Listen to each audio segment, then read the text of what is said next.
Check out the latest footwear innovation from Adidas, the Adizero Adios Pro 2, which features carbon fiber energy rods that are both lightweight and precisely tuned for a more anatomical transition. Everything from the ultra-light polyester upper to the re-sculpted midsole and the reinvented outsoles are designed for speed. Visit adidas.com to learn more today.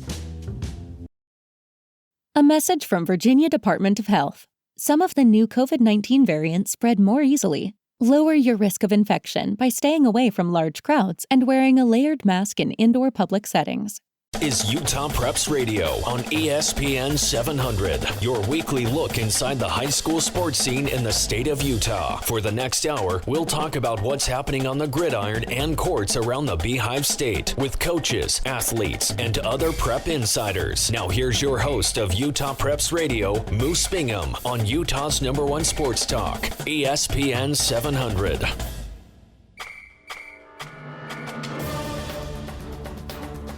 Hello and welcome to another great week of sports talk. We're going to be talking about some incredible things. We've got the NFL draft, you guys. I mean, that was huge for the state of Utah.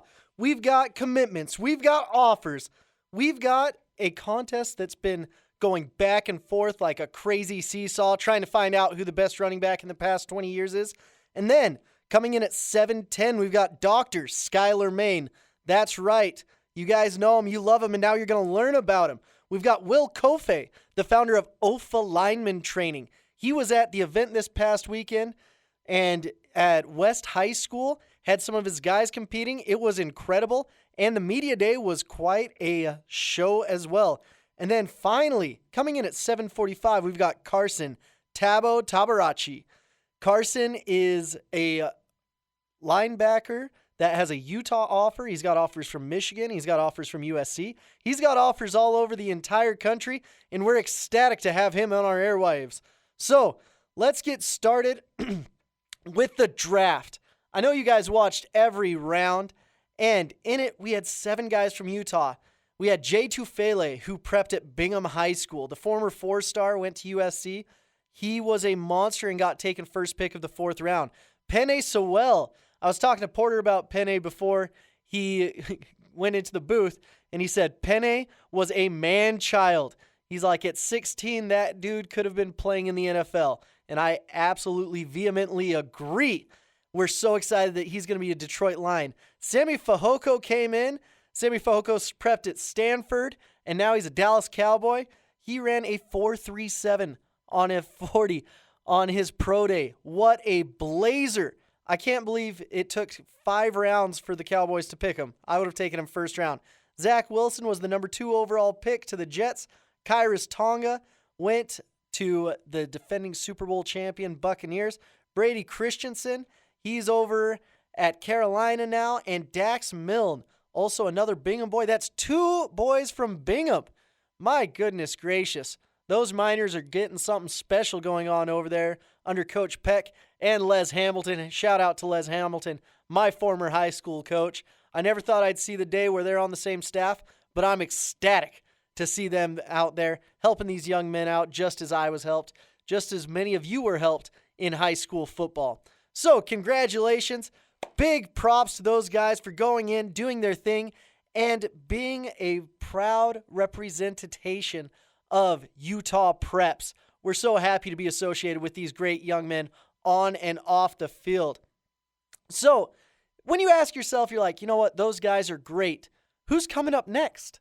Who's going to be the next guy that I can support in the NFL, that I can support in college? Well, don't you guys go anywhere, because I've got the list right here of guys that have gotten offers. So a commitment we had this last week of Cooper Woolley out of Riverton, committed to Idaho State. Super stoked for that big old boy. Then we got offers. Harrison Taggart got a Boston College offer. Thomas Turpin got a Laverne. Vai Soifua got a Laverne. John Roberts got a Laverne. Sione Vahali, the 2024 young man out of East, got a Morgan State offer. And then As Gallier got a BYU offer. He's a 2026. George Miley, one of my favorite Bingham players, got an offer to TCU. And then Tausilia Kana, the man from the islands, got an LSU, Wisconsin, and Arizona. We got to keep these guys in state, so college coaches that are listening up, don't let these young men leave this state. We don't want to see anyone else drafted that prepped here leaving this state. Also, Max Alford got a Penn. Stuart Tofo got an SUU. Peter Falinko got an SUU. Max Alford got an SUU. Sam Alford got an SUU. Talafi Ta'ala already got a BYU and a Utah. He added an Oregon State. Teague Anderson got a Troy. Braxton Feely got a Navy. Tyler Brumfield got a Colorado Mesa. Spencer Fano has offers to every single institution in the state. Got an offer to Penn State. Good for Spencer. We love that kid. We're going to get him on the air here soon. Not today, but probably next week. Ire Lealua got a UNLV offer, so he could be playing at the Raiders Stadium, not just in the near future, but for years and years to come. Vaiso Ifua also got an FAU and an SU, and then Teague Anderson just barely got an FAU. So, in-state schools, I'm talking to you, Utah, BYU, Utah State. You better start offering Teague. You guys, so those are our offers for the week. You guys go follow those kids on Twitter. Make sure you support our local guys. Give them a platform and let them know that we love them. Also, you guys, there's been a release this week. A release of Football Recruiting Pro. So I have parents come up to me all the time saying, hey, I don't understand the recruiting game. When I was coming out, there was no Twitter. There was no social media. There was barely Facebook. We just called it, Mark Zuckerberg was in Harvard at the time. We created a program at War Room called Football Recruiting Pro. Go to prepwarroom.com to get your copy. Basically, what it does is it teaches parents how to get their kids recruited, how to understand the recruiting landscape, how to understand what's going on. I even went and met with Spanish Fork the other day, and they had some incredible questions. They had some dudes there that will definitely be D1 players. I'll tell you that right here and now. And they're building something special. But there's always questions that get asked to me, and I compiled them all. I made a Facebook group for these people. All of these things are good. So I don't want you guys to hit your senior year and be like, okay, I'm ready to start the recruiting process. The recruiting process should be started when a kid starts playing varsity. If that's freshman year, start the recruiting process then. If it's sophomore year, start the recruiting process then. But know that a lot of the kids that are starting the recruiting process their senior year, a lot of those spots have already been taken. So don't limit yourself. Be good at football. Start on your varsity team as quick as possible and get going with that. Also, our running back contest. So I want you guys to know that I'm human. Please forgive me. In the running back contest, we've got our final two players. I'm talking about Harvey, the Great Harvest Longy, and I'm talking about Jalen, Mr. 3000 Warren. Right now, there's been 155 votes. Harvey, the Great Harvest Longy, is leading 54% to 46%. There's 13 hours left. I decided to push the contest back a little bit so that you guys could actually keep voting during the show. So go on to my Twitter right now at MooseB90 and start voting for who you think it is. East High, I know you guys are proud Panthers. Show it to me. Let's see it. Bingham High School, you guys just had 2 guys drafted. Show me what's going on with you guys. Show your support for your former teammates. I am excited to see who's going on. There are some huge fans of these kids. Currently, Jalen Warren's at Oklahoma State. He was at Utah State previously in Stowe College. And Harvey, the Great Harvest Longy, is currently at the Jets in the NFL. And he also played for the Patriots, the Utes, and the Cougs. So, all over the place, really good stuff. We're going to have an incredible guest coming up here in the next little bit. He's a doctor. He was an athlete. He played college football. He's worked on multiple NFL pros. If you guys are a fan of BYU, if you're a fan of Utah, make sure you go follow Dr. Skylar Main and see which of your guys are actually training with him. It's always fun to see guys that are going and trying to get better. So Skylar is an absolute legend. He's made everyone better that he's gotten around. I wouldn't be in this situation without him. He held my life in his hands as a holder, and we are just so grateful to have him on the line. Skylar, how are you doing on this beautiful night? I'm doing well, Moose. Thanks for having me. Sky, I'm so pumped to have you on here because a lot of people in the state don't understand who you are and what you do. So I want to just give you a little bit of a platform to help people understand what a sports medicine doctor like yourself can actually do and provide for the people in this state. Yeah, so I'm kind of unique in what I do and in my approach to working with athletes. So obviously, when you hear of, sports med, you think of treating athletes when they're injured, which is a part of what I do.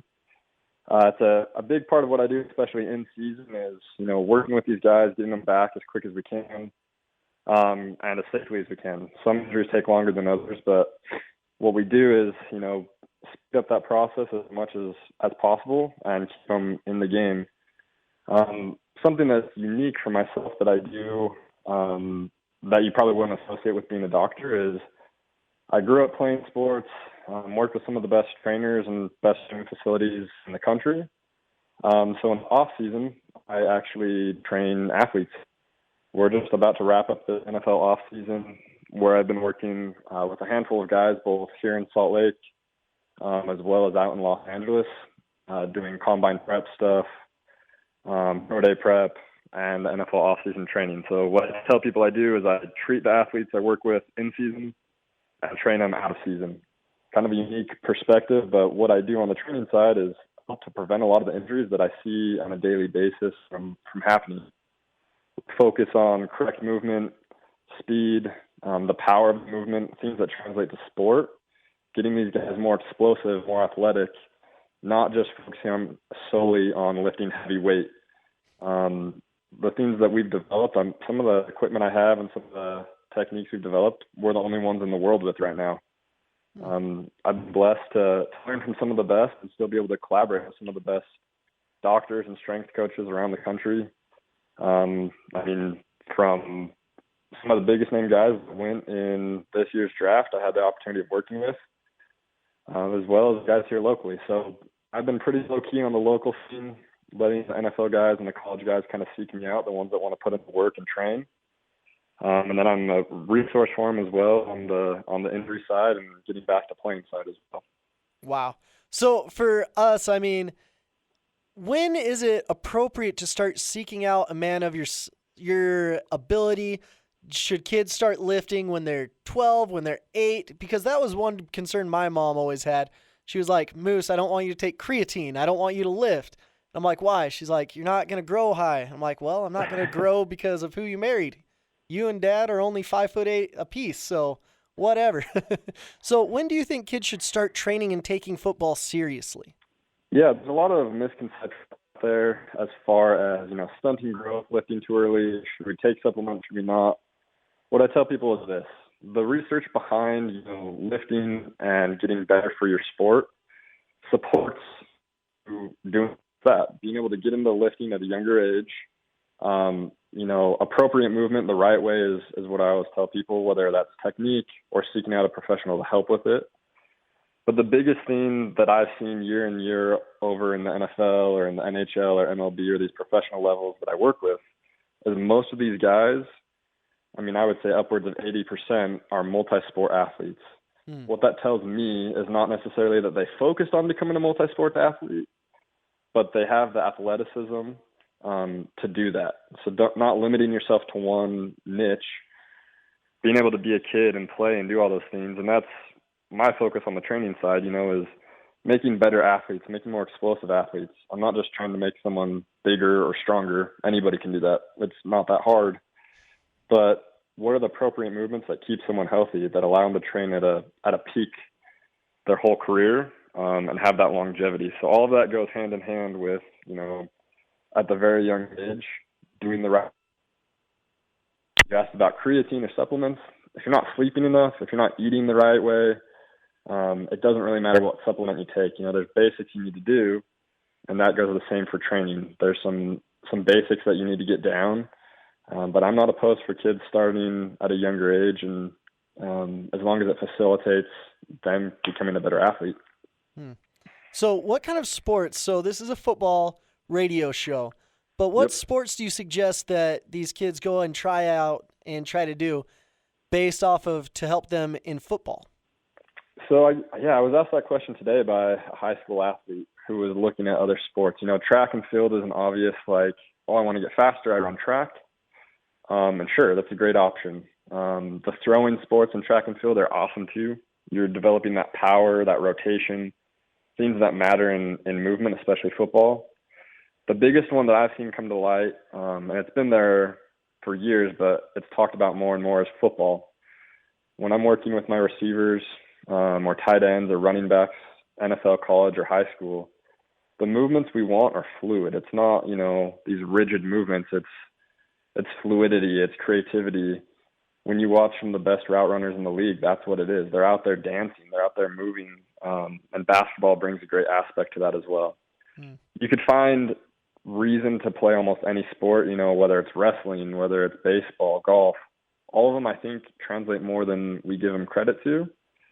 But yeah, when I get asked if I was told, what are the best two, I'd probably say track and field and basketball are the two that I see translate most often. So I was expecting you to say like ballet. There's been a lot of Steeler receivers that are out there doing all that stuff. But that's really interesting because it's always been a fight. I know parents try to specialize. When do you think would be the appropriate time to actually go in and specialize on one sport? If your goal is to play a specific sport, I would say you want to start specializing when the other things you're doing are detracting from your performance in said sport. So if we're talking about football, if you're playing basketball, running track and field, and playing football, and all of those seasons start to overlap and you're seeing your production dip in the sport that you care the most about, that's when I would say, maybe we have to reassess and see where our goals are and what lines up. If you're able to play all at a high level, you can look through the history of even in Utah football and basketball and baseball, there's multiple kids who have played these sports even into college. So for them, the answer would have been they didn't need to specialize at that point, right? But how many people do you know that played in the NFL and the MLB or the NFL and the NBA? There's some who did, right? Deion Sanders did. You had Michael Jordan who did. You have all these guys that you would consider elite of elite. So that it's a loaded question and a loaded answer, but when you start getting to those higher levels of high school and you're starting to get recruited, if you got hurt in track and field and your football scholarships went away, or you got hurt in basketball and your scholarships went away, does that change your thought process, right? Especially with COVID, we've seen how delicate scholarships can be when it comes to getting an offer and keeping that offer. So, you start weighing the pros and the cons. I think I specialized probably earlier than I needed to, and it didn't hurt me, but I missed out on other opportunities. And I think there's a lot of kids that do the same. I want to say it's just a case-by-case basis, to be honest. I like it. That's some great stuff. So you played football in college. How is it that you actually got in to be a doctor?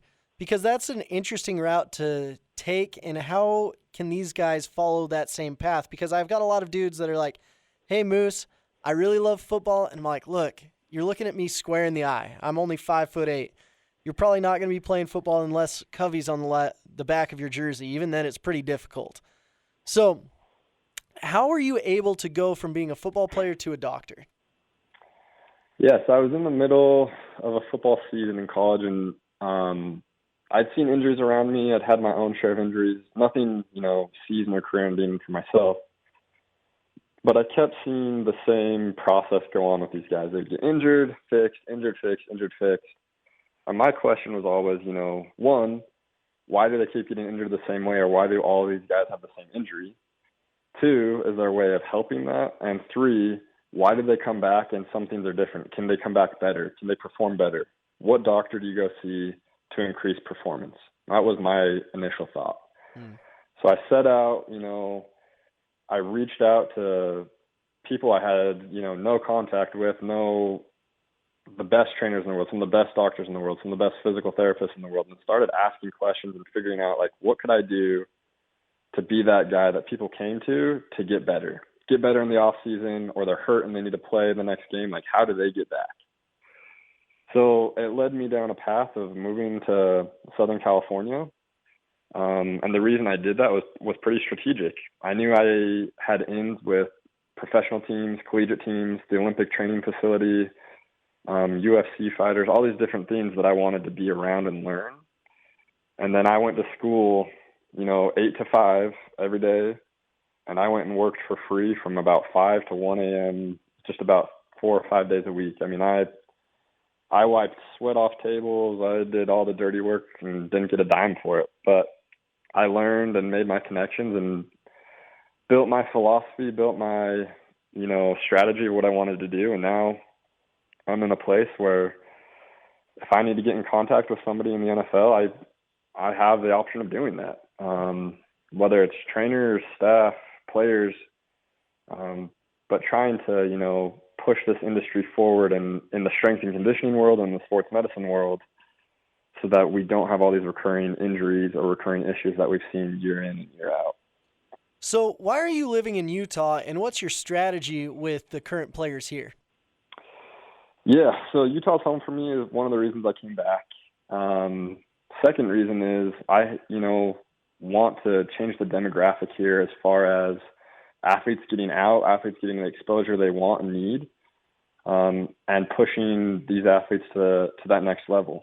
So I had opportunities to work on NFL teams. I was given those opportunities. I had opportunities to stay in LA and work at some of these big facilities, but I wanted to come here to this state, help the athletes here, and bring a new insight, a new level of expertise in this space so that not only can the athletes, but those people who live in Utah can experience what it's like to be an elite athlete, to get treated as an elite athlete, to train as one.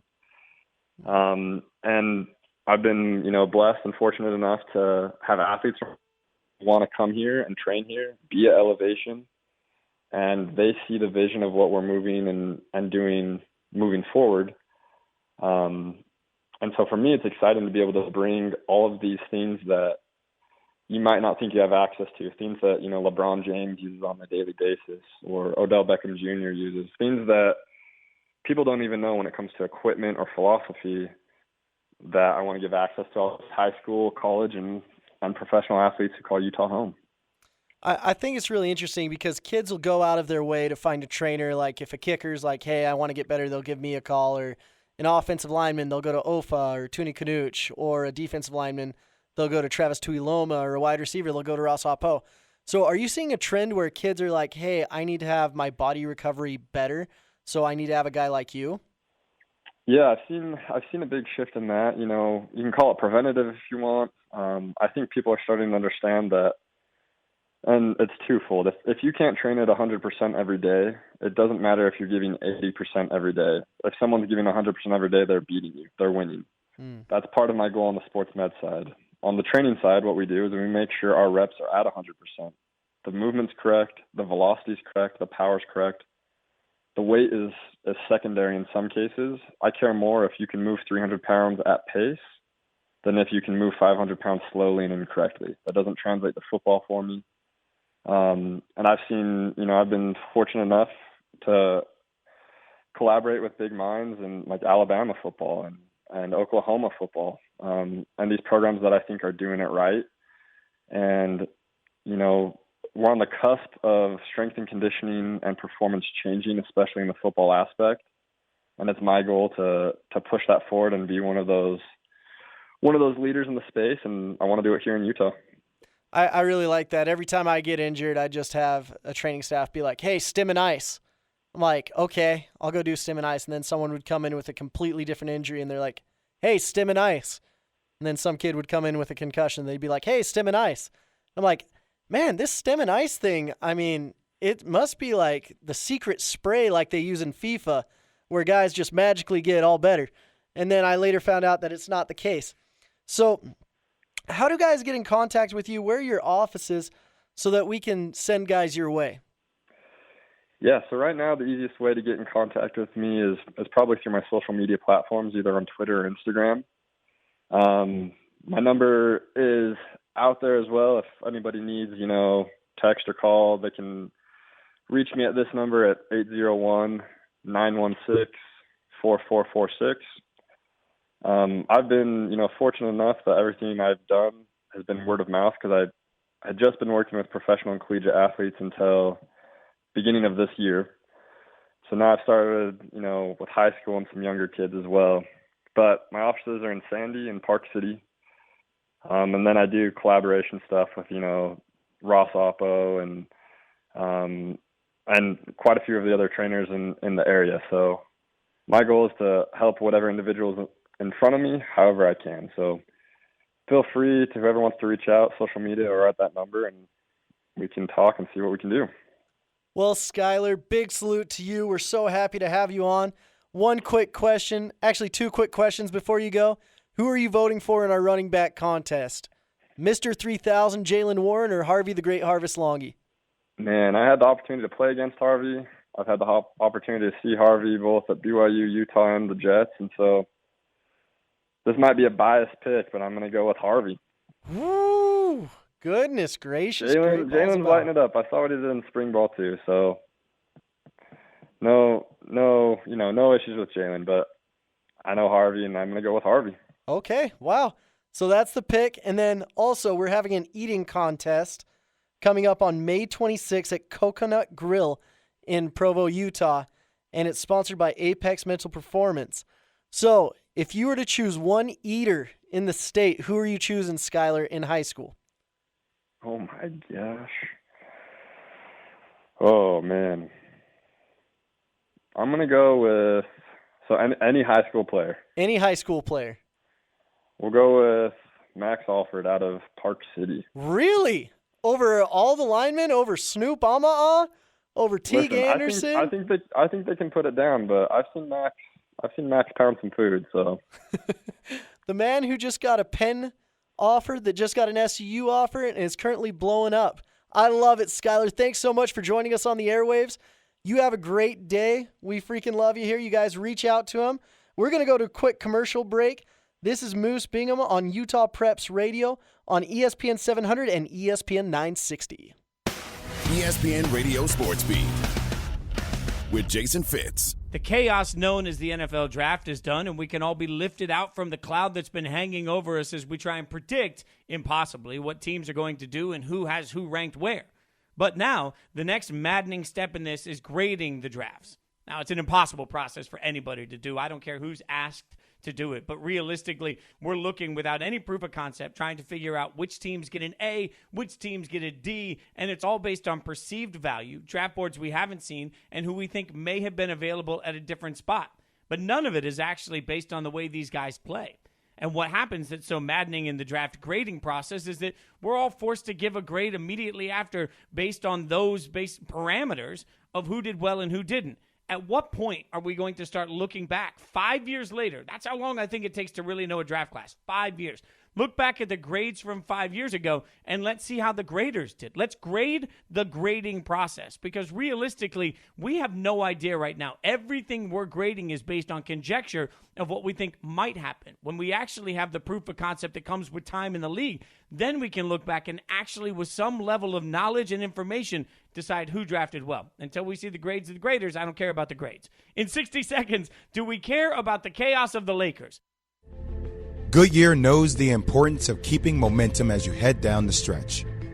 Momentum starts with movement. It's pulled from the air like a contested rebound.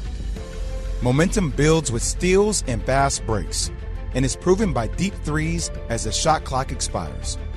Momentum is how we change the game, and now it's time to discover where it can take us. Goodyear, more driven.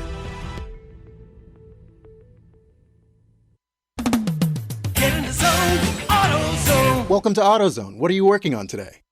Of course we can help you gear up for that next oil change. We've got a great deal for the job. Right now you can get 5 quarts of Castrol GTX conventional or high-mileage motor oil and an STP oil filter for just $28.99. And you can get it all fast, your way. Just order online with our free same-day store pickup or next-day delivery. Getting your job done just got easier. Restrictions apply. Get in the zone, AutoZone. The Lakers at this point are giving me a little bit of cause for concern. You guys know I love to say the phrase, I'm puckered up, and I am right now, because I've been saying all year, I don't care. As long as the Lakers are healthy, they'll be fine. But what if they're not? What if not just not healthy? What if they're not fine? The West is full of a lot of good basketball teams that we just haven't been paying attention to because the concept of AD and LeBron has been proven. We've seen how strong it can be, and we see what it means to the West. I, for one, am actually starting to get excited, not that the Lakers may not be able to put it together, but that this chaos make the playoffs even more interesting. With the ESPN Radio Sports Beat, I'm Jason Fitz.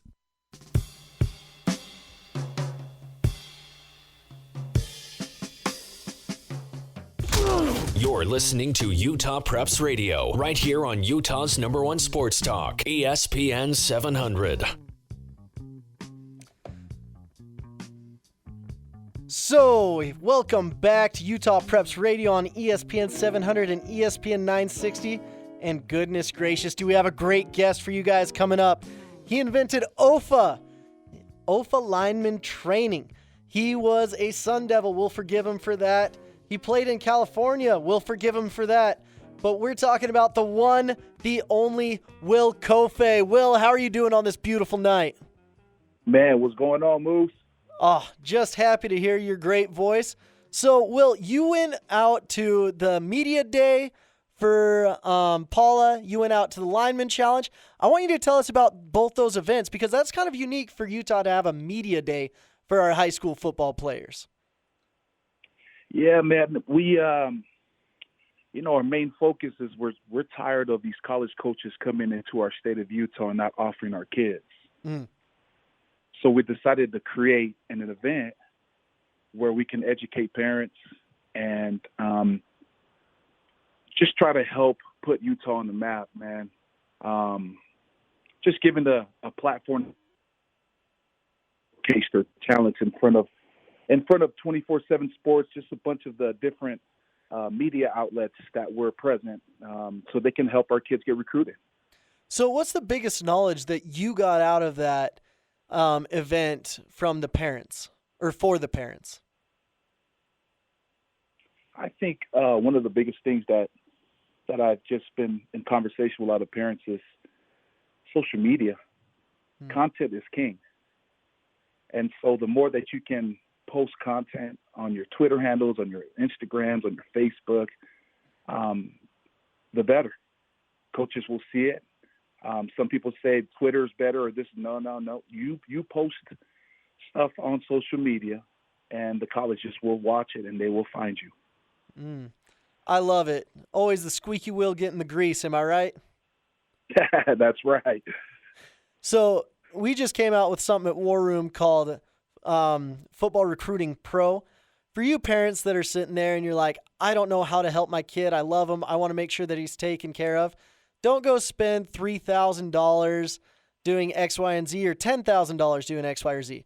Put the recruiting in your own hands and get Football Recruiting Pro today at prepwarroom.com because all the things that were talked about at that event are all available for you at Football Recruiting Pro. So, Will, tell me what happened the next day. So you have a lot of good guys in your OFA line training. What is that exactly? And did you have any of you guys competing in the line contest, or were they all playing on the 7-on-7 teams? Yeah, well, our program is an academy, so anybody and everybody from the 4th grade all the way to the 11th grade has the opportunity to come and train with us, specifically offensive and defensive linemen. Well, we also created an elite team that represented the whole state of Utah. They've been handpicked. They are the best offensive and defensive linemen here in the state of Utah, and they are all OFA kids. They're all from different high schools throughout the 4 corners of the state, and we put this elite team together to have a lineman challenge versus the elite kids down in Las Vegas, which is E73, by Jeremiah Plotasi, who played at University of Utah. And then we also invited Ball Skills down from St. George to come up, and so that we can just get some reps and showcase, let our kids showcase their skills in front of the scouts that were there. Who were some of the impressive defensive and offensive linemen that showed up at this event? I want to say Bren Roberts from East High School. Ooh, I love Ben. He has been one of the most – that guy's a beast, man. His mentality and the way that he moves and just his energy, And it's not cocky, it's more confident and understanding, that he has a bunch of tools and skills that can dominate at any time. What cracks me up another about kid that I thought was really impressive on the defensive line of the ball was Isaiah Moore. Ice baby, man, from Weber High School. I thought he was impressive. Just a dog, man. His dad was always a baller, and so that's what happens when you have great genes. It just passes it down to your kids. So for all you Utah fans out there, Ice is currently committed to Utah. He's talking to all the other kids in the state. He throws the U up every time I see him. Smiling, great personality. Maybe we can get the ball in his hands because I've seen him do a lot of good things. The other thing that impresses me about Ben Roberts is that Ben, whenever I go to a 7-on-7 event, he's always out there playing Z. And it cracks me up. He's catching the ball. He's playing linebacker. He is a fluid athlete. It's super fun to see these kids that are developing, that are doing all these things, that are taking their game to the next level. So were there any offensive linemen that caught your eye? 4-star Spencer Fano from Tipview High School. Ooh. What did he do? What makes Spencer so special? What's impressive about Spencer is his mentality. I don't think he's satisfied at where he's at. He's always looking for different ways to get better. If it's moving his big toe in just slightly, if it's sinking his hips, and he's always talking about, the small details of the game is very impressive to me. So those are all top guys. I mean, they've got offers all over the country. Spencer Fano is a top 50 kid in his class of 2023. Who's some guys that are going under the radar that we need to be aware of here in Utah? Joe the Monster Brown. Okay. From Lone Peak High School. This kid is definitely under the radar. You ask anybody who's gone against, who has done one-on-one versus Joe, they respect him just because they understand how big and physical and athletic he is. But he's one that's been flying underneath the radar that a lot of coaches need to know about. So with this the dead period's going to end at the end of this month. What would you say to parents now that dead period is ending, and what would you tell them to do? What I would tell them to do is to write down whatever it is their dream, their kid's dream college is, and they need to go to those camps that they're hosting at their universities. So I know University of Utah and BYU has a camp every single year. I would recommend them to go there. If they want to be seen and be recruited by that specific school, they need to sign up and go to that camp and let them know, hey, I'm here. Watch me. They're going to have, the coaches are all going to be there. So that's what I would tell all the parents for sure. What can a high school coach do to help these kids out? Say that one more time, sorry. What can a high school coach do to help these kids out if they feel like their guys are getting under-recruited and they're on the line? Man, high school coaches need to go on social media, create a Twitter handle for their high school, and just put all their kids on there. When they're at practice, they should have somebody filming their kids, and whatever they have filmed, post it. Say, hey, this is Joe Brown from Lone Peak High School. He's 6'4", 275 pounds. He can run like a deer. And, and like I said, content wins when it comes to social media. At 6'4", 275, that is one big deer. My goodness. Yes, sir. So if it's hunting season, look out for that. So, Will, one of our sponsors, Coconut Cafe and Apex Mental Performance, they're putting on an eating contest at their cafe. They're going to have one opening up in Salt Lake County, but they're starting with their one in Utah County. If you were to make a team of the top 5 eaters in Utah County, who would you pick? Top 5 eaters. Yeah. First guy, Sonepulu, Tipview High School. Ooh. Okay. Second guy, Stanley Ross, Sky Ridge High School. Okay. Third guy, James Alocio, Tipview High School. Okay. Fourth guy, Vai Soifua, Orem High School. Ooh, I like Vi. And the last guy, oh, yeah, that guy, I want to say, I don't know. He's a D lineman. I would say Isaac Rupena from Spanish Fork High School. Tubby, love that kid. That's Tubby, yes. So I'd probably put Snoop Amaa on there as well. But I'll be reaching out to kids. I'm going to actually put your list in there. I'm going to see if we can get some of these guys out. You guys come and watch that. It'll be May 26th at about 7 o'clock. I'm going to try to do a live show there, so you can come meet me, give me crap, all that stuff. It's going to be really, really fun. I'm excited to see that. One last question for you. We've got a running back contest going on right now. We've got our final two. We've got Harvey, the Great Harvest Longy, and Jalen Warren, Mr. 3000. There's about 12 hours left to vote on who you think is the best. Who do you think is the better running back out of those two guys?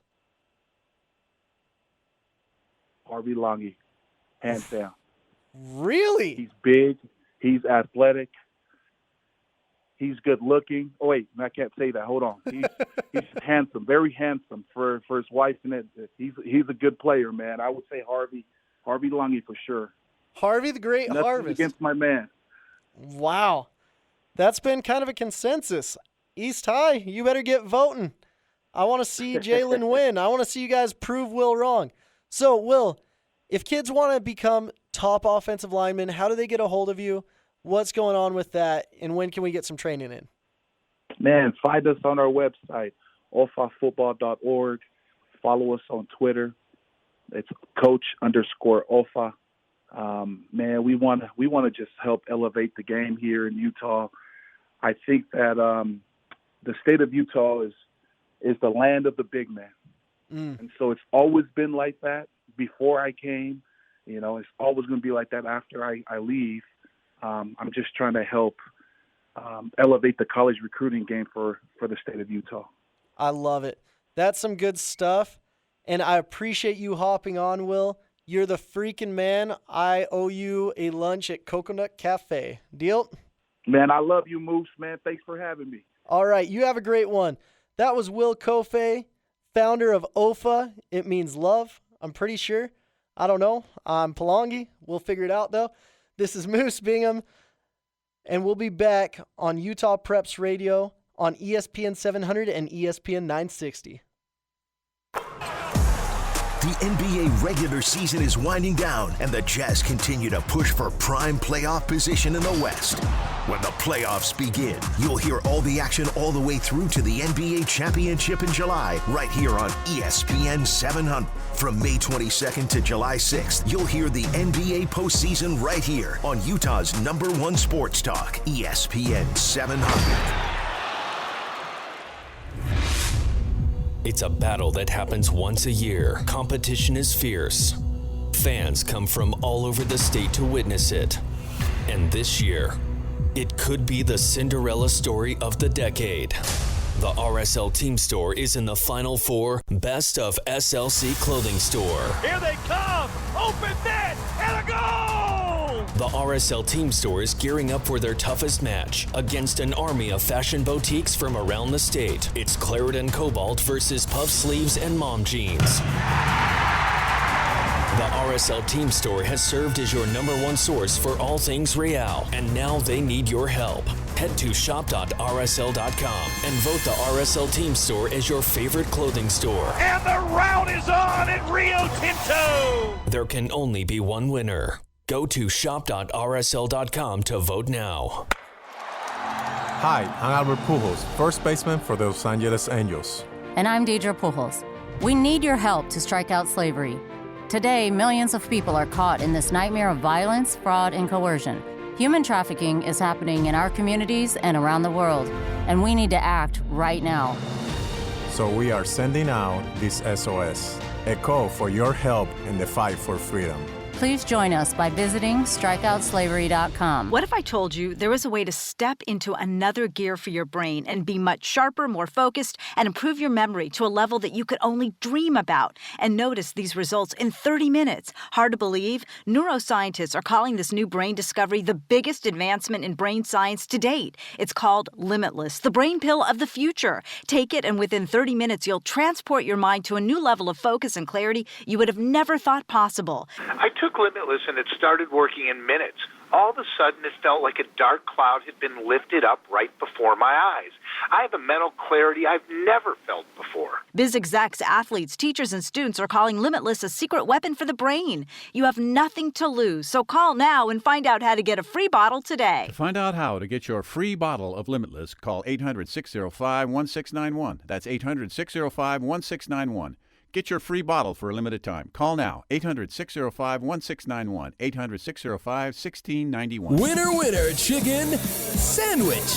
Uinta Brewing Company and Nomad Eatery invite you to experience the new Uinta Brew House Pub located at 1722 South Fremont Drive on Salt Lake City's west side. The Uinta Brew House Pub offers cold, fresh beer directly from the source, limited Uinta releases and craft cocktails alongside a thoughtfully prepared rotating menu from Nomad Eatery. Open for lunch and dinner Monday through Saturday for dine-in or takeout. Dine-in for patrons 21 and over only.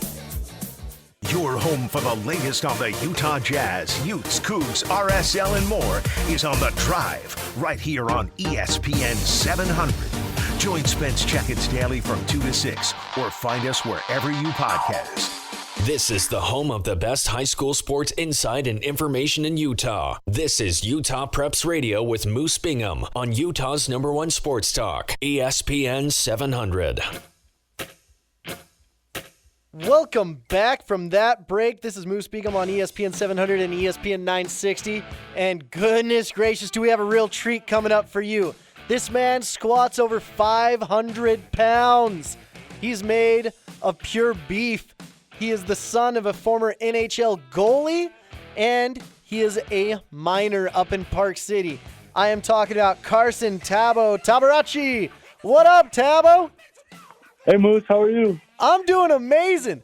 So, Tabo, you have had one of the best off seasons I think I've ever seen. We have 3 incredible linebackers in this state that are getting recruited between you, Harrison Taggart, and Lander Barton. But you came onto the scene and you showed what's up. How did you get all of these offers? What's been going on and what makes you special? I like to put a good film together. I've been talking with, I had a bunch of guys that left when I was a sophomore. They were seniors. They had some good connections that started up with Coach Monzingo, and obviously with our recruiter, Coach Will Snowden, also helped a lot with just trying to get my film out there and just trying to get colleges to notice me. So you've been playing quarterback all the way up until last year. What caused you to change positions, and how's that been working out for you?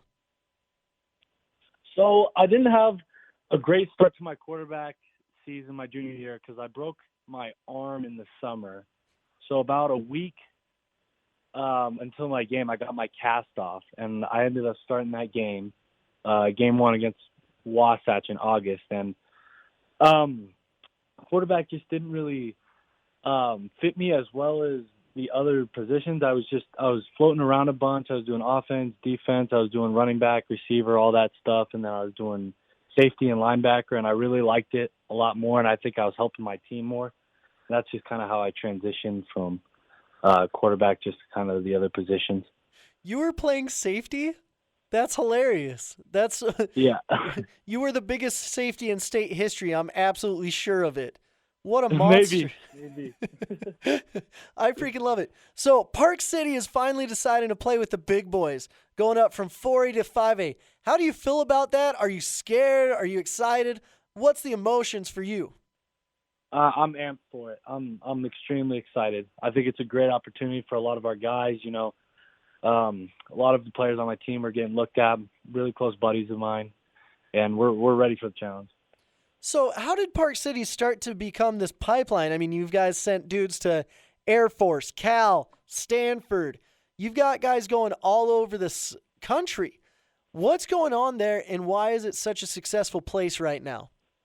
It's culture, I would say. You know, Coach Monzingo's done a great job of building a winning culture, and it started a few classes back, probably 4 years ago, and you know we've been working hard, and Park City football is just rewriting the narrative. So you have offers all over the country. What's your timeline like? Are you going to release your top 5, top 8? Are you narrowing schools down, or are you just kind of relaxing during the process?